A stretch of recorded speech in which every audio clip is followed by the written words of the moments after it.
So, but how does someone go from law to advertising to ultimately creating a business when you're competing against some of the biggest brand names in Australia and the world? Where do you get the guts to do something like that? I think after, when I was working in law, I felt like it wasn't quite the right fit for me. I went and worked in the UK, and it was when I was over there, I went to a careers counsellor and sought some advice on what might be a more suitable career option for me. And they came back and said either law or communications. And I was like, I'm already doing law, so that only leaves communications. I came back home and was ready to make that move, but something wasn't sort of sitting quite right. And I think part of what I hadn't enjoyed in the law firm was the, being in this big structure and a lot of many layers of decision making, and you couldn't be kind of nimble in your decisions. My now business partner was an accountant and was sort of finding the same thing. So we were both at the same fork in the road in our careers and looking to jump into something else, and thought, well, while we're doing that, why not sort of seize the moment and start our own thing as well? And so we did, and it just took us a little while to come up with the idea, but ultimately that led to Kip & Co. Yeah. So you worked in advertising for a while, is that right? I went from corporate law into communications and media in corporate organisations. In doing that, did you actually, do PR for some really interesting small businesses, startups, and that kind of excited you and you thought, well, I could probably do this too? It wasn't so much that. I think the benefit of going into communications in some of the larger organisations was just the additional skill set that I was learning. So slowly my business partners and I were ticking off a few different areas that I think were helpful in starting up a business. So we had financials, we had legal, we had marketing, communications, and then my business partner's sister is just naturally very creative. She was a naturopath. We haven't gone into naturopathy at Kip & Co, but it was more kind of her natural skill set that she brought to the team that really rounded out our skills. Did you have a passion for textiles and creativity yourself?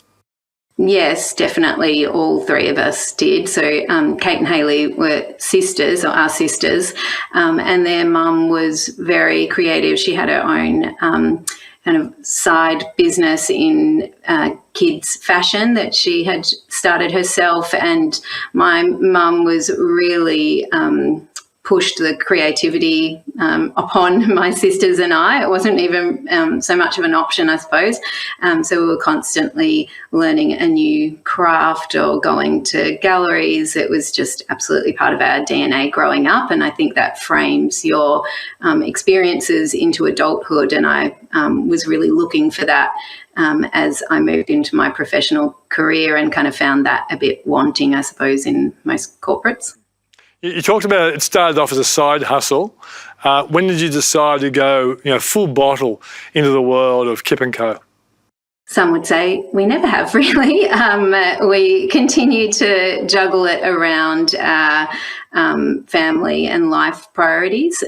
When we started, I really wanted to continue in my career. I was doing well and I really enjoyed it, and we didn't have any particular expectations that Kip would become this self-sustaining business. It was something we were doing primarily for enjoyment first.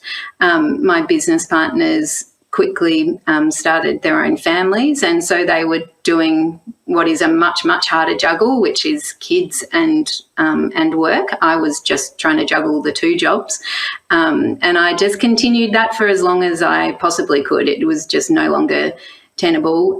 I'd be sitting in the car park downstairs at work on my laptop trying to finish some Kip stuff, having been up since very early in the morning, and then I would get home and continue to work very late into the night, and at some point you need a bit more sleep, I suppose. So that was 6 years in that I stopped working. Okay, and why did you call it Kip & Co? What's the story behind the name? Kip is like a little sleep. So when we initially started, it was all about bedding, and we've since moved into products for every corner of the home and every member of the family.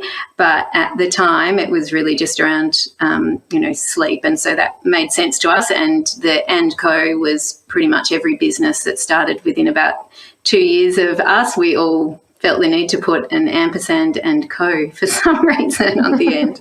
But also, as you were pointing out, you're working so hard, you probably needed to have a kip occasionally as well. Definitely. I'm pro sleep and I'm pretty good at it when I can get it. As an online business, how do you go about marketing the operation? What really works for you? It's definitely evolved over time, and with the addition of resources and budget, you can kind of flex up to suit the current environment. When we first started, we had no budget.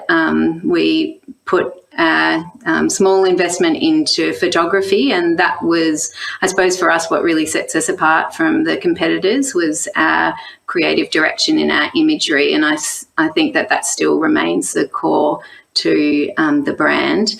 We had Instagram, which was free, and Facebook, which was free as well. We didn't do any advertising for probably 6 years. So it was a long time before we started to put kind of financial investment into advertising. But now digital advertising is a really core pillar of our strategy. And I think when you get to the size that we're at now, it's really necessary to reach that new audience is through digital advertising.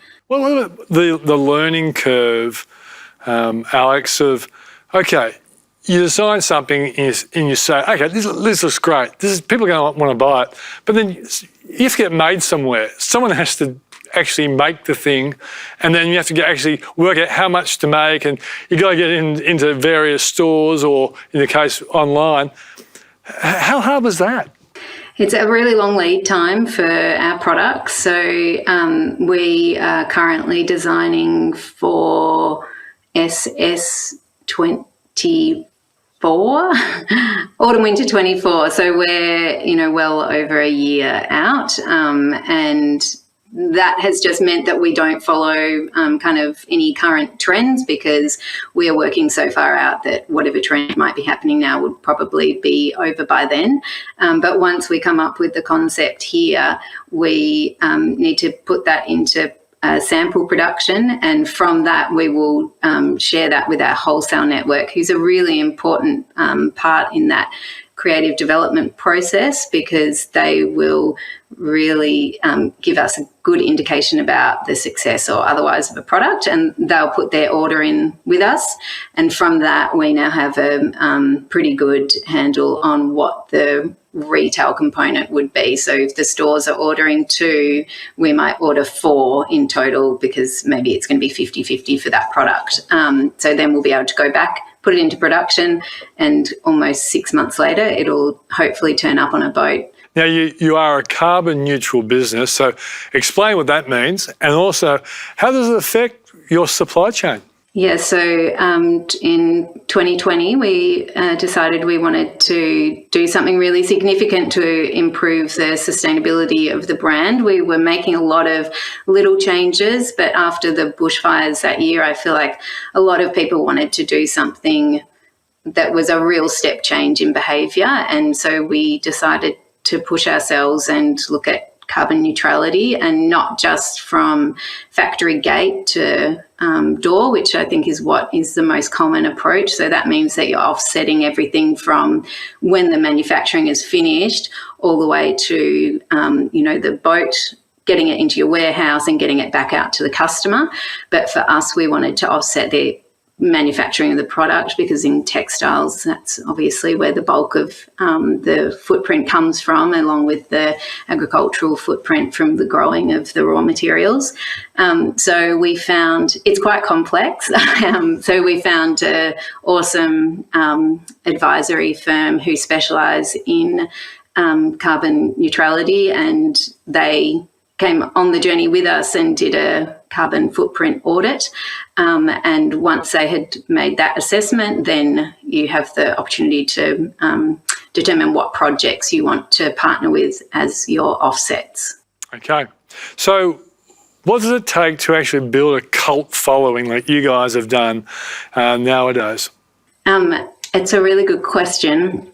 I think that a cult following can be something that's just a blip, a trend that's a bit of a flash in the pan can have a cult following. So I suppose for us, the game is to find a way that we are a sustainable cult following. And I think that has to move you away from just the pure product or something that's more fashion driven to the value of the brand. And I don't just mean the values of the brand, but they're very important. But what we're trying to do is create a lifestyle concept so that when you're getting a piece of Kip & Co, you feel like you're buying into an experience and a community, and that's what will keep you coming back. Okay, so let's go down the time tunnel now and tell us about Kip & Co in the future. You know, will you ever see a bricks and mortar store, for example?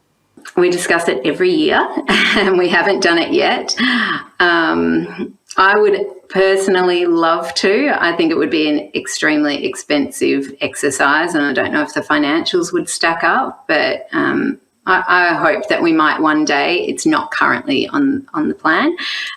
For us, I think we got an amazing amount of momentum through COVID as people were locked in their homes and wanting to invest any extra money that they did have on their homes and making them comfortable and happy in their surroundings.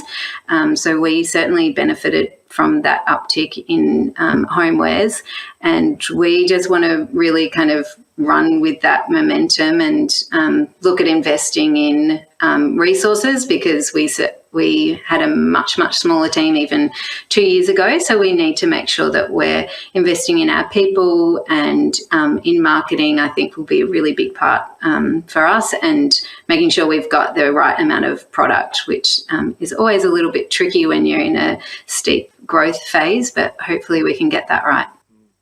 Hey, Mac, how does marketing work across your operation? So we don't do much paid marketing. It's all on social media or word of mouth.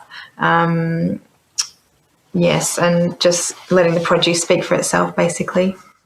And what about you, James? Are you a big performer on TikTok and Instagram?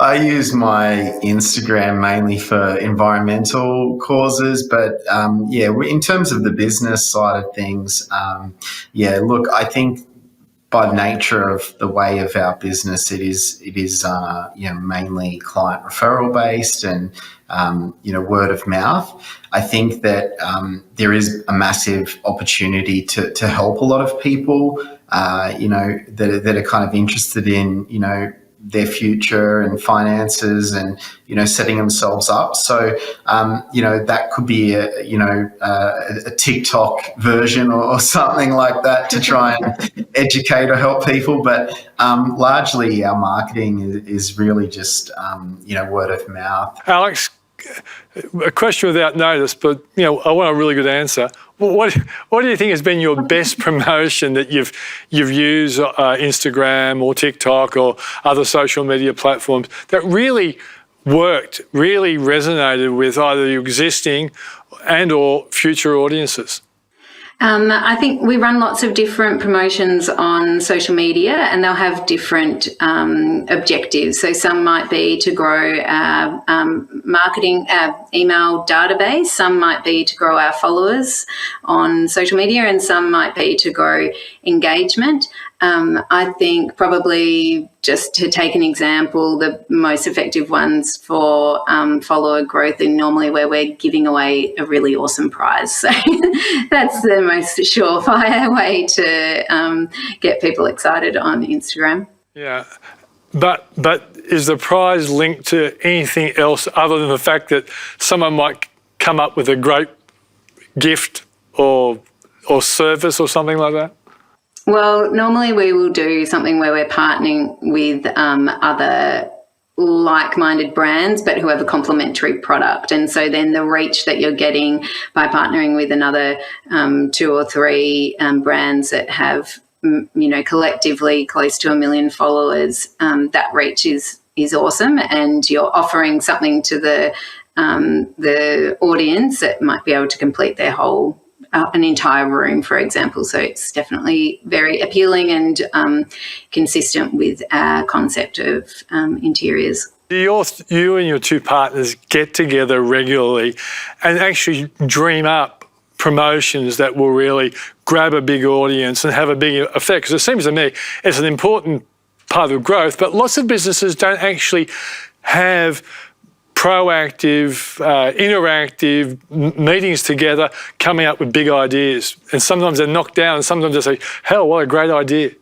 Yeah, so until maybe 3 years ago, one of my business partners and I did pretty much all of the marketing. Now I sort of lead the marketing team, and we have 4 people sitting in that team. So I'll get together with them every week. And I think because we're still quite small, it is an environment where you genuinely can have a big idea and not have any fear that you'll get shut down, because I'm often the one coming up with the wacky ideas myself. So there's absolutely no judgment, and we love something that's a bit out of the box. And that's kind of the type of people that we like to hire, are those that will challenge us in the marketing space. So yeah, we talk about it every week, though, to answer your question.